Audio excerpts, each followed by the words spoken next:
The Science of Magic with Gwilda Wiyaka is largely an opinion talk show. All opinions, comments, or statements of fact expressed by Gwilda Wiyaka's guests are strictly their own and are not to be construed as those of the Science of Magic or endorsed in any manner by Gwilda Wiyaka, Relmar McConnell Media Company, its affiliated networks, stations, or employees.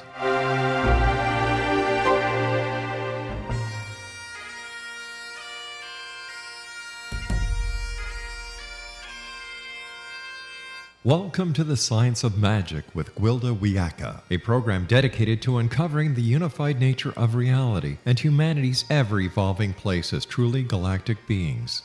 For more information on the Science of Magic with Gwilda Wiyaka, visit us online at www.thescienceofmagic.net.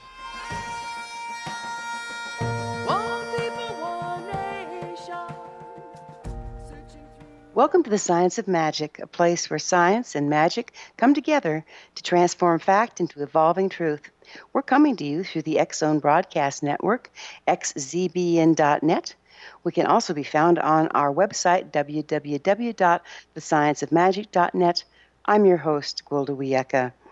This hour we'll be exploring tools of the trade. So, when do I get to build my drum? When? My question is met with silence. How about my medicine pouch? When do I build my medicine pouch? Still no answer. You said we could find my crystal. When are we going to do that? Finally, my stoic teacher sets aside his beating, lets out a heartfelt sigh, and responds, when they don't matter to you anymore. What kind of an answer is that? I demanded. You promised. I whined. I've done everything you said.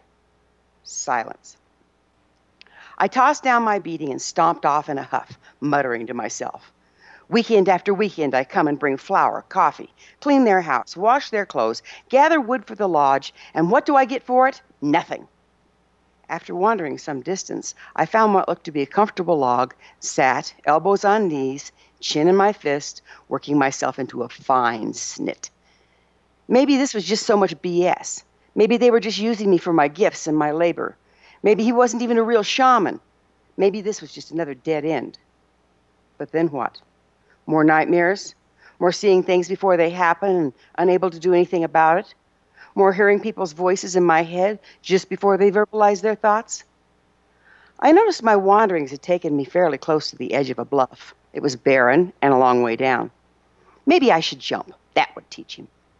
Or would he even care beyond the weekly supply of coffee and slave labor? I get to build my power tools when they don't matter anymore? I had just started to let the tears flow when my right ankle caught fire. Of course, I'd sat with my foot in a red anthill. What next? I got up and started doing a fair rendition of a war dance, pulled off my shoe and sock and rolled up my pant leg and started to smack at the little biting beasts. Naturally, that's when my teacher shows up. Water, he said. Water? They don't like water. He pointed at a small stream not far away from where I was standing. I continued with my Whitefoot war dance until I managed to submerge up to the ankle. As promised, my tormentors left. My teacher got into his medicine pouch, pulled out some white powder, mixed it with a little bit of water in the palm of his hand, and started dabbing it on my bites. The pain went away. What the heck is that stuff? Willow bark. Willow bark? You got willow bark in your medicine pouch? I have what's needed in my medicine pouch. Nothing more, nothing less. No magic, just the helpers. He took his knife out of his sheath at his belt and cut a small piece of leather from the larger piece that had been folded in his medicine pouch. He then cut a very thin strip, took a pinch of the willow bark, placed it in the center of the leather, and tied it with the strip. He unceremoniously plunked it into the palm of my hand. There is the first article for your medicine pouch. No glory, just necessity and expedience. Expect anything else and you're doomed to disappointment. But what's it for? Whatever it tells you it's for, whenever it offers itself for your use. You might want to get your other foot out of the anthill. He threw over his shoulder as he walked away. In that moment, I hated my old teacher. I truly did. When I finally gathered my pride around myself like a tattered cloak, I limped back into camp, only to find him beating as if nothing had happened. Months later, he gifted me the beaded medicine pouch he'd been working on. I have it still. Humiliating as it was, I've learned one of my greatest lessons that day. It's not the tool. It's not the glory. It's not the ceremony or the esoteric. It's the expedience of what's at hand, wisdom to recognize it, and the humbleness of gratitude that makes the magic. We get so caught up in our things, our rituals, appearances, and titles that we lose ourselves therein and become charlatans before ever tasting the magic. Things are just things. Tools are just tools. And the moment we let them become more than that, we have lost ourselves to the delusions of grandeur. Live a good life in a simple way, and you live a life of true magic. I'm not invalidating the fact that there are many fine tools to help us along our path. The key is in maintaining perspective.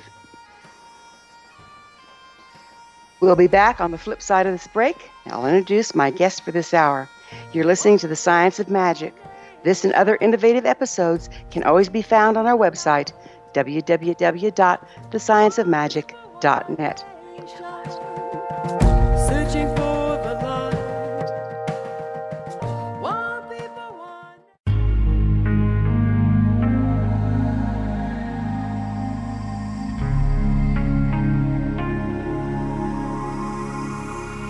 The scientist and the mystic have been on an age-old, relentless search with one thing in common. They seek truth. Their paths converge in the 40,000-year-old practice of shamanism, an ancient science delving to the quantum level of life, facilitating healing, manifestation, and evolution.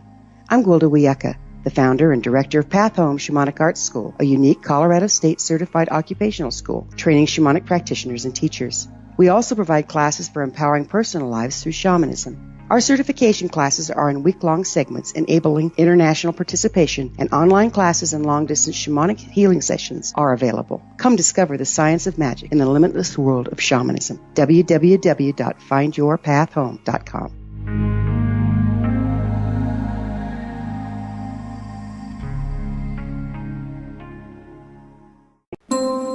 You're listening to the X Zone Broadcast Network, www.xzbn.net.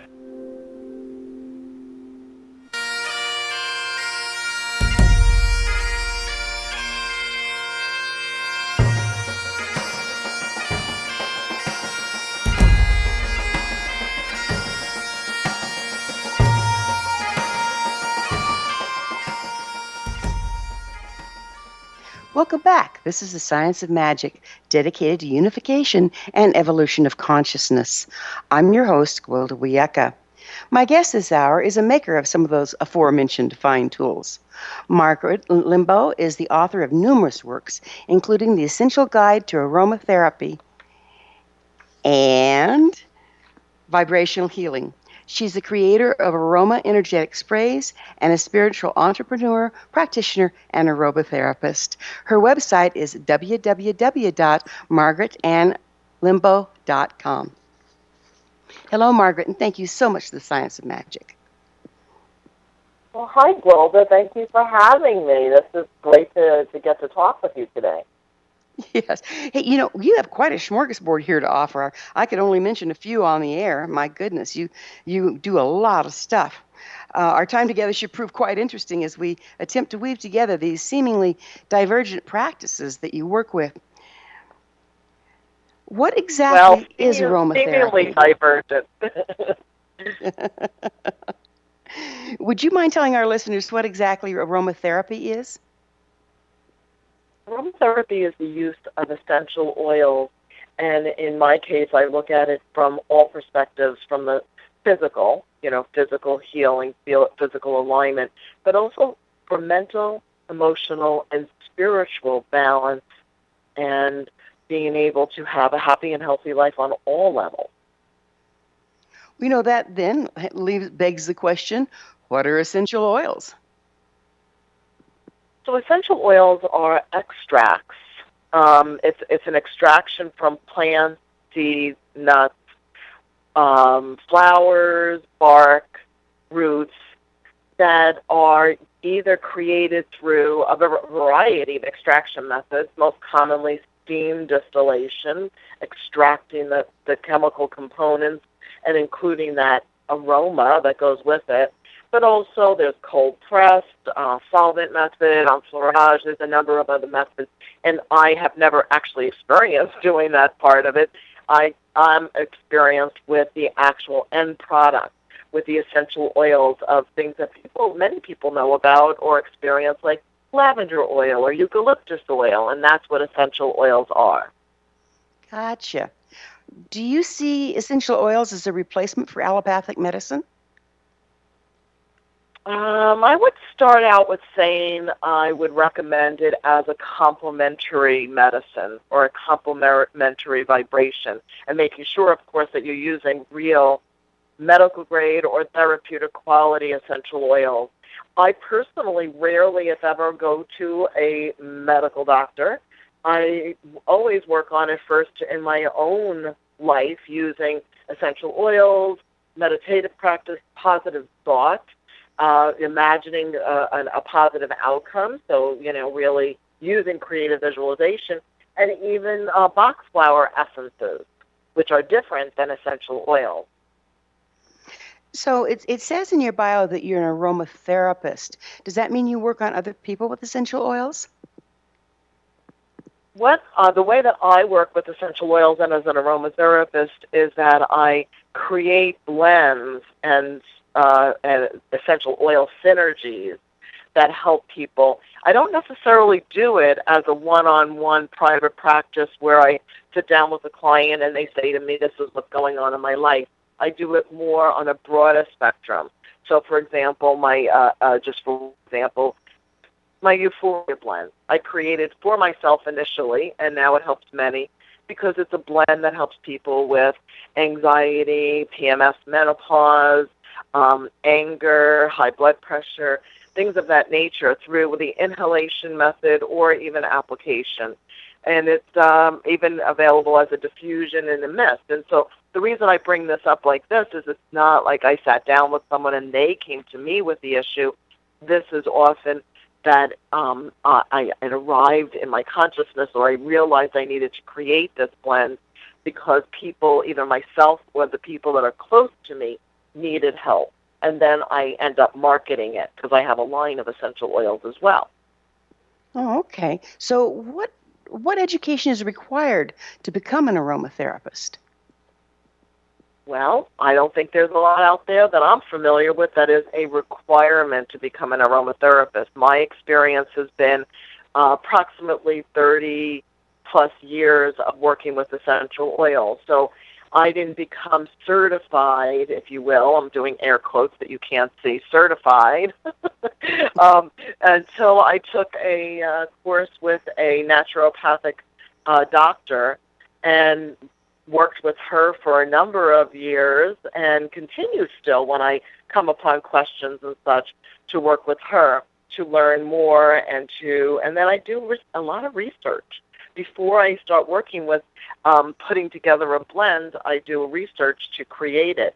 A lot of my creations and my connection with essential oils are divinely inspired, where I hear the recipe in my consciousness, and then I do research as to what the various benefits will be. So you kind of hear voices and they tell you of a new blend? Is that how that works? I like the way you put that. I hear voices. I hear it in my inner consciousness. You have to realize I'm shaman. I hear them all the time. So. Right. I know. It makes me laugh, How can you not laugh a little when you hear, I hear voices? Yeah, I would say I'm more clairaudient. Sometimes I'm using my aromatherapy knowledge because you can't separate it, So I'll give you an example. This is a fun little example. So I was making my breakfast one morning and I hear basil, bay, bergamot, basil, bay, bergamot. And it was like a little chant. And I'm like, oh, geez. And this is internal. This is not like audible in the normal sense. It's beyond the physical. And so I went into my office. I stopped making my breakfast, went into my office, pulled out. I have 1 pound bottles of essential oils, and I pulled out those 3 and put them together using my knowledge of, percentages and realizing what's going to smell good once it gets together, because you still want that too. And then I I asked the question in my own consciousness, what is this? Why am I putting this together? And the answer I received or heard was, or knew, was, oh, this is prosperity blend. This is a prosperity mist. This is to help people overcome their challenges with being abundant, with having great and extreme wealth. I'm like, wow, that's going to be really good. So then they said, I hear that, okay, you put it together the rest of the way yourself now. And so then I went to books. Then I went to the research and researched what are the oils that are historically known for prosperity and abundance and creating self-confidence and the courage to be all that you can be on the planet. And with that and Bach flower remedies and sacred site essences and holy waters that I've collected over the years, unbeknownst to me, that I was going to use them in plans in the future. So then I put that together, and voila, I have prosperity mist. Okay, so your research is by reading other books and works, or do you actually do research with people? No, I don't do research with people. I'm not a medical practitioner on that regard. Mine is more on the mental, emotional, and spiritual level, and I do research to make sure, using books and also questioning my naturopathic mentor in regard to how an essential oil is going to affect on a physical level. I don't have that direct experience with the clients to know that because it's already been proven, so I will research, and I highly recommend anybody that uses an essential oil is to always do the research to look at what the contraindications are and what the 4-year safety aspect of working with an essential oil is about. So, for example, if you're using clary sage and you have high blood pressure, well, that's going to be okay because it will help to regulate and lower blood pressure. I've experienced that from helping other people in that regard, but I haven't personally because I don't have high blood pressure. I do notice, though, how it calms me significantly. Now, if a person has low blood pressure, which I have had direct experience with when I was working with an accountant friend of mine, and he was very agitated, and I had given him some clary sage.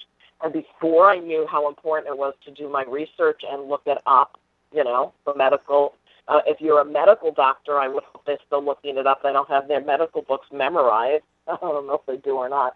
Anyway, I looked it up and found out, ooh, geez, this is, do you by any chance have low blood pressure? And he's like, yes, because he had passed out.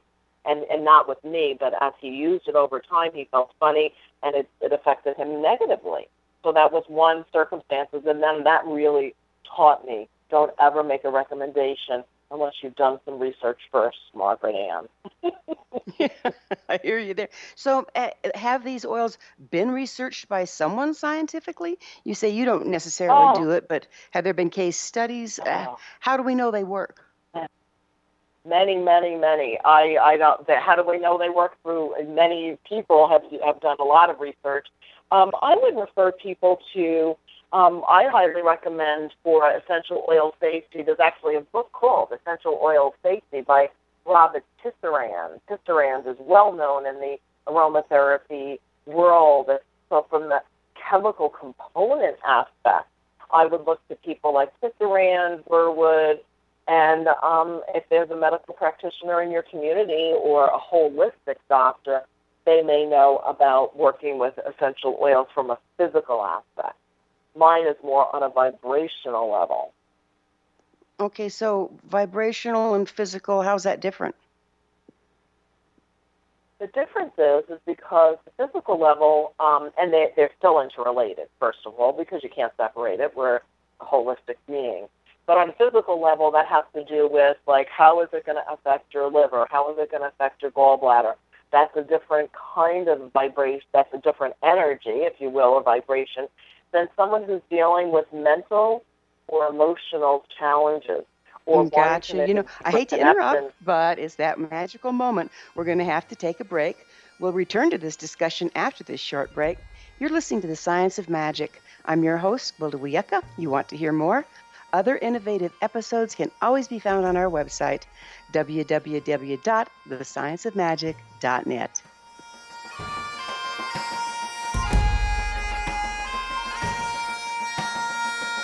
One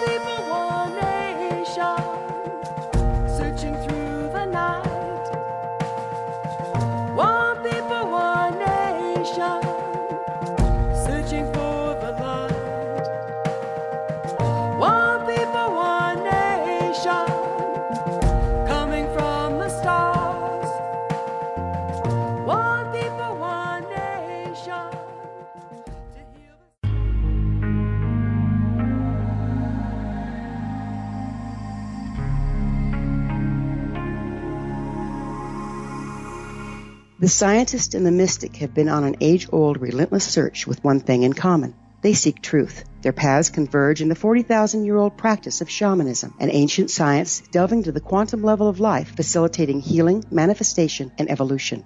I'm Gwilda Wiyaka, the founder and director of Path Home Shamanic Arts School, a unique Colorado State certified occupational school training shamanic practitioners and teachers. We also provide classes for empowering personal lives through shamanism. Our certification classes are in week-long segments enabling international participation, and online classes and long-distance shamanic healing sessions are available. Come discover the science of magic in the limitless world of shamanism. www.findyourpathhome.com.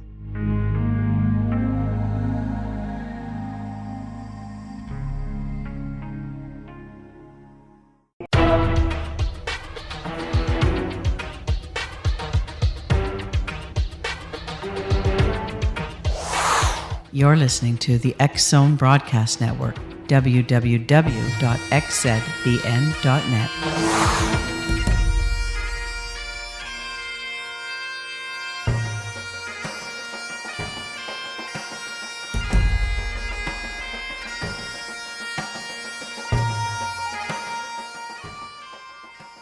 Welcome back. This is the Science of Magic, a place where magic and science come together to promote enlightenment.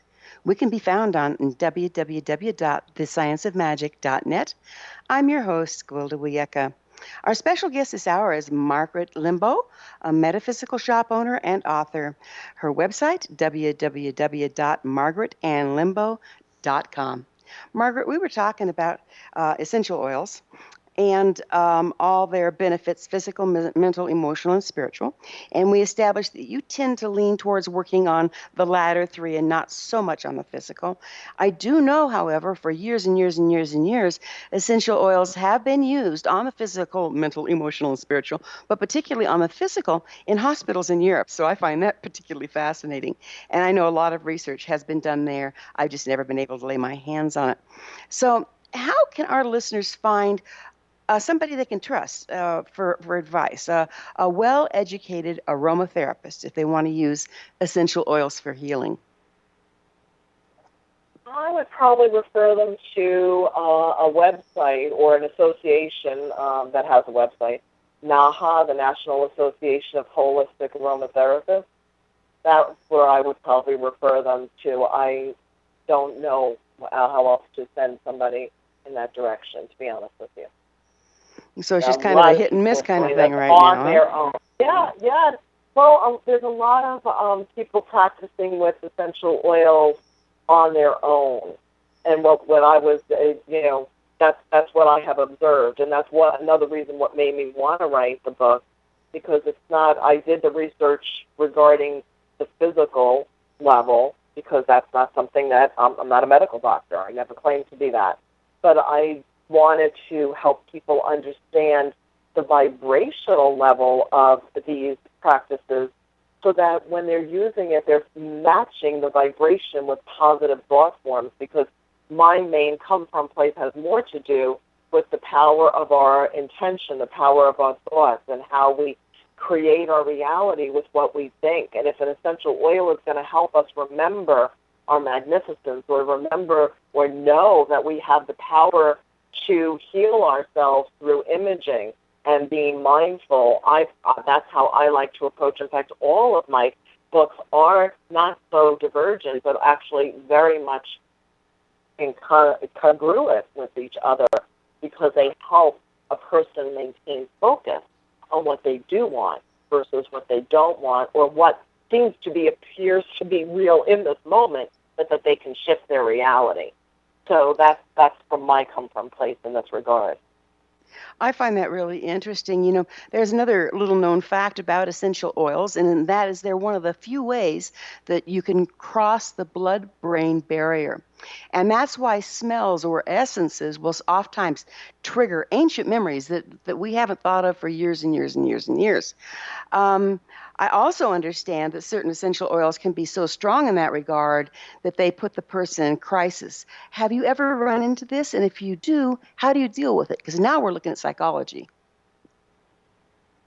I have not observed someone going into crisis one-on-one in that regard. Maybe they've overused it, because that's another thing that I would like to mention is everything in moderation really applies in the world of essential oils, because unless you want to go into a healing crisis, which I don't recommend unless you're really with somebody that's going to assist you through that process, but I have not. So to answer your question, no, I have not been with anybody at the moment that they're going through some kind of crisis because of the use of essential oil. Have you?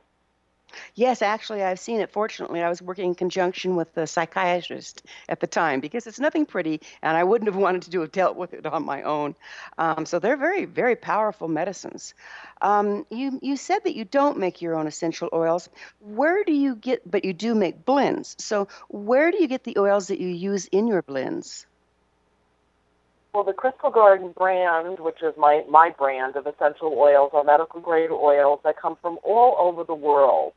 So let me just even open to something so I can say. So like, for example, oh no, it's not, I didn't actually publish every location.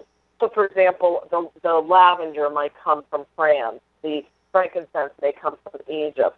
So my connection, my personal connection for where I get these oils, she obtains them from the source that's the highest quality, and then has them tested, so we have the certificate to make sure that the components are authentic and good and that have not been adulterated or cut with anything to lessen the effects or make them thinned out, if you will, adulterated.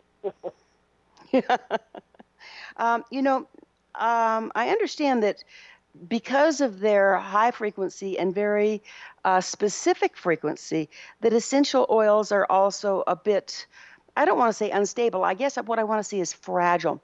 And I also understand that if you're shipping from overseas, a lot of policies are to irradiate them because of the people not wanting the bad bugs to get back and forth across borders. How do you deal with that? And how do you deal with consistency? Well, I haven't had that experience, so I don't know what you're referring to be honest with you. So I'm not familiar with that, so I can't answer that question, Gwilda. I will say, though, that I find that my oils are consistent, so I don't know. I haven't had to deal with consistency. I would say one time about 7 years ago, I had some peppermint that came in that didn't smell the same as the last batch that I had. And they said, when I went back to my provider who gets these for me, that it had to do with how long it had been sitting in the bottle and that they do change over time. And that particular one in particular was perhaps a different strain of peppermint. So, but, it also depends on the heat structure, and things can oxidize over time, and so you want to make sure you have fresh. If I buy my orange oil or my lemon oil in 5-pound quantities at a time when I'm making individual single note bottles or putting them in a blend, I don't want to have a lot of backstock because they need to stay at a good temperature and in the dark to be, good quality. But as far as irradiating, I have no knowledge of that, so I can't answer that one. Yeah, it's a real problem. It's a very common practice that's used right now. That and X-ray both, and I do know that those vibrations, they're vibrational, and so they tend to change. Now, you tell potency by smelling your herbs. Is that how you tell the level of their potency?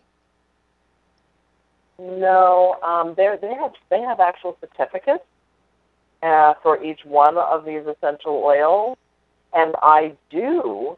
So that is handled before I even get it in my hand.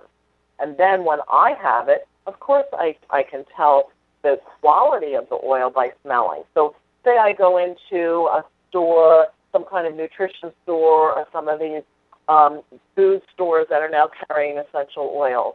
Every once in a while I'll go smell, I'll go see another brand, go greet another brand and see what I think of the quality. And sometimes some of the oils are of similar quality. They don't smell the same as mine, but they don't necessarily smell like they're not good enough quality. And then certain oils within the same brand, I'll notice, don't smell very good at all, and they smell to me like they've been adulterated. But I can't teach that. That's something that I've learned through experience for, since the early 80s. I've been, early 80s was playing with essential oils, and then I would say in the last 10 to 12 maybe 15 years, I've been more professionally working with essential oils. So that's a pretty long time to get to know the sense that I feel like my personal opinion is what it should be. And my staff, similarly, I've noticed that they're and that way also, too. don't they? I'm sorry, I didn't mean to interrupt. No, that's okay. Okay. Don't they what? So also, don't they change from season to season like anything else, dependent on the nutrients, the level of moisture, the way, how much sun they've had? Isn't there? You find variance there as well? I haven't. But what I have found is that sometimes I can't get oils anymore or for a period of time because of war, politics, drought, too much water, things of that nature. And then over time, there have been some oils that have become cost prohibitive that I don't even use them in my blends or sell them as individual notes because of that experience. Gotcha. Because, And it's time for another example, break the already. rolling is We'll be all back on the right. flip side of this short break. You're listening to The Science of Magic. Our theme song, One People, One Nation, is from the Winds of Time album by my musical group Starfire and can be found on iTunes.com, cdbaby.com, amazon.com, and my website, gwildawiyaka.com.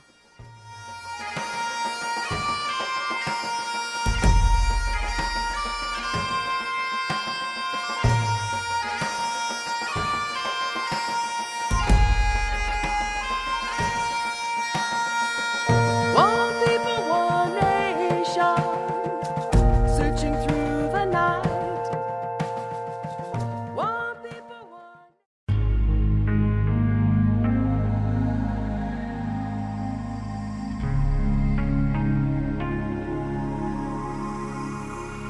The scientist and the mystic have been on an age-old, relentless search with one thing in common. They seek truth. Their paths converge in the 40,000-year-old practice of shamanism, an ancient science delving to the quantum level of life, facilitating healing, manifestation, and evolution. I'm Gwilda Wiyaka, the founder and director of Path Home Shamanic Arts School, a unique Colorado State certified occupational school training shamanic practitioners and teachers. We also provide classes for empowering personal lives through shamanism. Our certification classes are in week-long segments enabling international participation, and online classes and long-distance shamanic healing sessions are available. Come discover the science of magic in the limitless world of shamanism. www.findyourpathhome.com.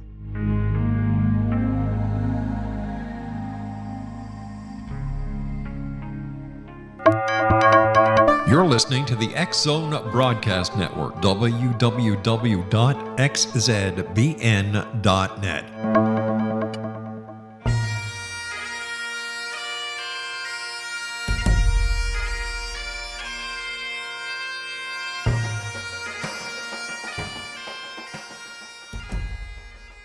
Welcome back. This is the Science of Magic, bringing together gifted people of service to the world.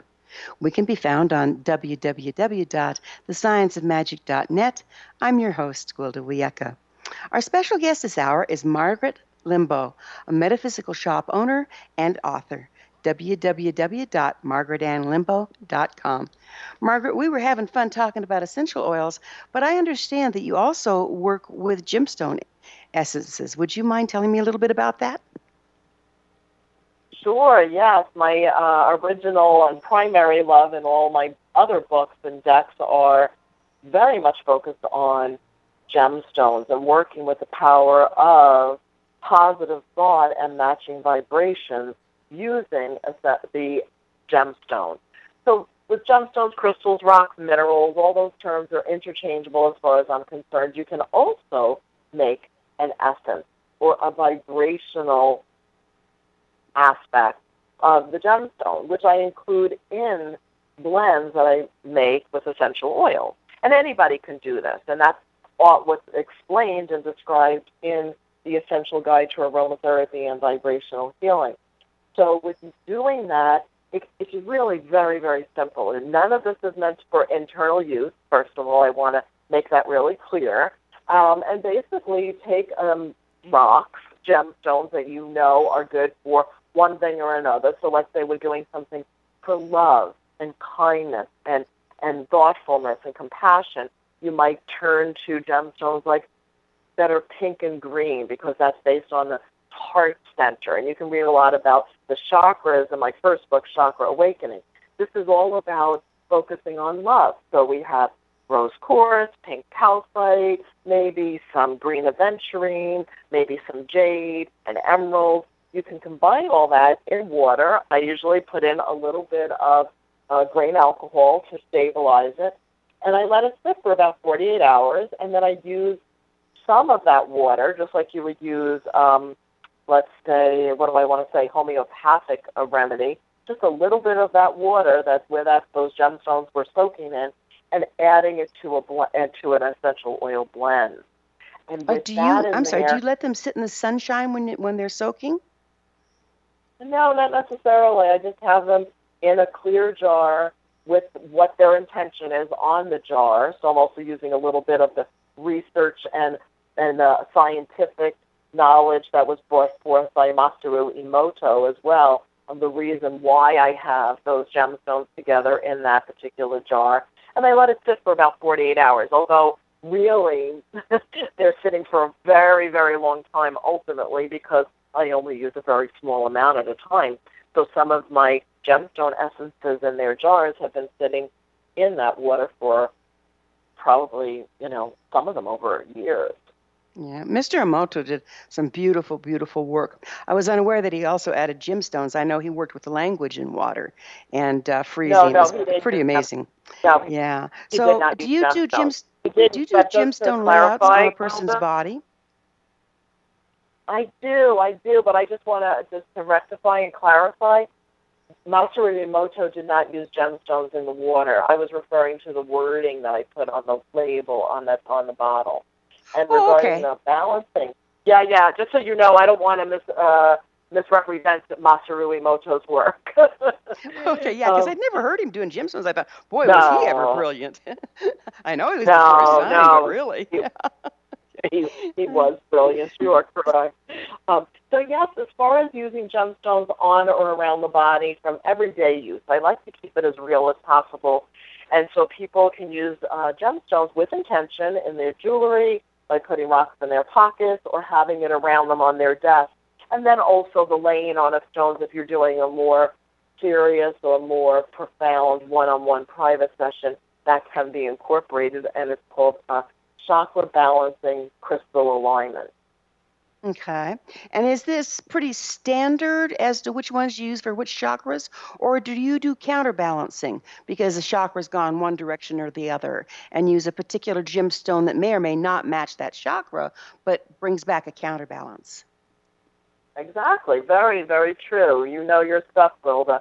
Yeah. As an example, if somebody's very angry and when working with their lower chakras, the red, the orange, the yellow vibrations, we're not going to necessarily add more red or orange energy. Maybe we'll keep the yellow there, but we're going to add instead blues and greens to calm that vibration. So if we have instead of a ruby and carnelian, maybe we're going to use some chrysocolla and lapis lazuli, and that will help to rebalance and realign. Very good point. Thanks for saying that. Mm-hmm.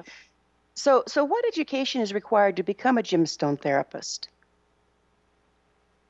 I don't know. Is there such a thing? That's something that's called a gemstone therapist? I didn't know that. I'm not familiar with that, but so I don't know how to answer that question. I always tell my practitioners that come to train with me that nobody can certify them to be a chakra or a crystal healer. That really is between you and the higher powers and your connection with God, Goddess, Creator, and how long you feel like you really are authentically connecting with a client and a person. I personally train with medicine people, but they didn't talk about crystals. So I incorporate all different kinds of trainings that I've gotten over my years. And I'm sure many of the people that have taken my chakra awakening courses or crystal courses, they go on and they train with many people. So the ultimate answer is, I don't know, Gwilda. Gotcha, Margaret. So do you use shamanic journey trance in your search for information about the gemstones and the flower essences and stuff? Sometimes I do. Yeah, sometimes I do because of working with drumming journeys over the years, and because I do on a very regular basis, I offer a ceremonial drumming circle every full moon, as long as I'm in town and not traveling with the books and such. I do that at my store, the Crystal Garden here in South Florida in Boynton Beach. And during that process, the last round of drumming is I'm the only one drumming and taking people through a journey. So I'll often go in with an intention that I want to know or deeper understanding about something. And sometimes it is in regard to a flower or an essence or a gemstone, and sometimes not. Sometimes it has to do with a life experience or having a better understanding of a relationship, which I'm sure you're very familiar with. Got it. So, what's the difference between essential oils, gemstone essences, and flower essences? Okay, so essential oils are extracted and from the actual plant, flower, bark, nut, seed, whatever it is that we're extracting from. So lavender comes from the leaves and the flowers. Whereas an essence is the vibration, and you can read or learn about Bach flower remedies, not only in my book, but many others. And flower essences are like as if you looked at a plant and it had a dewdrop on it. That dewdrop holds the vibrational essence of that plant. And that is taken internally, the vibration of using Bach flower remedies. And I prefer Bach flowers, but there's many flower essence companies out there. And then the gemstone essence is the difference with that is that it's just the gemstone sitting in water, picking up that vibration, just like a person makes holy water. You know, it's creating that vibration, intending that vibration for use in a spray. Oh, Margaret, That's I'm why so I do sorry that. how time flies when we're having fun. We're going to Yeah. have to continue this discussion. Maybe we'll have you on again at some point. But now it's time for us to say goodbye. This has been The Science of Magic. Remember, you can always listen to this and other thought-provoking episodes on our website, www.thescienceofmagic.net. Until next time, dear ones, may you be blessed with knowledge, comforted with love, and supported by your medicine helpers. Nation.